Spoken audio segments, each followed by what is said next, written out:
গাধাকে সৃষ্টি করার পর তাকে বলা হলো সকাল থেকে সন্ধ্যা পর্যন্ত তাকে ক্লান্তিহীন পরিশ্রম করতে হবে,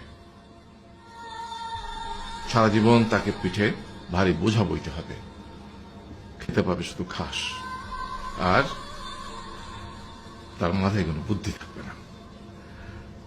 তার আয়ু হবে 50 বছর। গাধা করজোড়ে সৃষ্টিকর্তাকে বলল, আমি এত বছর বাঁচতে চাই না, আমাকে 20 বছর আয়ু দেওয়া হোক। সৃষ্টিকর্তা সেটাই মঞ্জুর করলেন। কুকুরকে যখন সৃষ্টি করা হলো তখন তাকে বলা হলো যে সে হবে মানুষের সবচেয়ে বড় বন্ধু, কিন্তু সে খাবে মানুষের উচ্ছিষ্ট, এবং তার আয়ু হবে 30 বছর। কুকুর সৃষ্টিকর্তাকে বলল, আমি এত বছর বাঁচতে চাই না, আমাকে 15 বছর আয়ু দেওয়া হোক। সেটাই মঞ্জুর করা হলো। এরপর বানরকে বলা হলো, তুমি শুধু গাছের এ ডাল থেকে ও ডালে ঝুল খাবে এবং নানান রকম ফন্দি বিক্রি করে মানুষকে আনন্দ দিবে, তোমার আয়ু হবে 20 বছর। মানুষ বলল, আমি 20 বছর বাঁচতে চাই না, আমাকে 10 বছর দেওয়া হোক। সেটাই মঞ্জুর করা হলো। এবার এলো পুরুষ মানুষের পালা।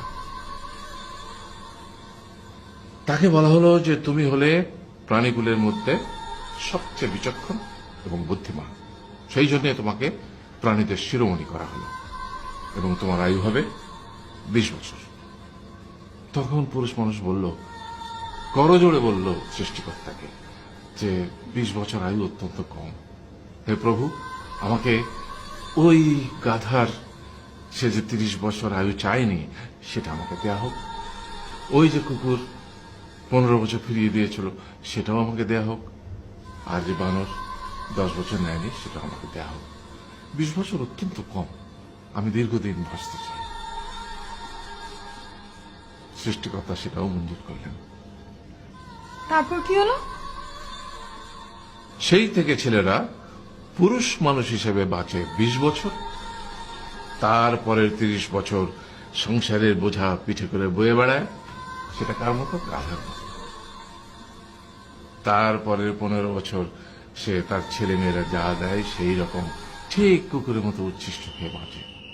আর তারপরে বৃদ্ধ বয়সে ঠিক বানরের মতো, যেমন গাছের এডাল থেকে ওডাল ঝুল খায় বানর, তেমনি এই ছেলের বাড়ি থেকে ওই ছেলের বাড়ি, আর নানান রকম ফন্দি বিক্রি করে তার নাতি নাতনিদের আনন্দ দেওয়ার চেষ্টা করে।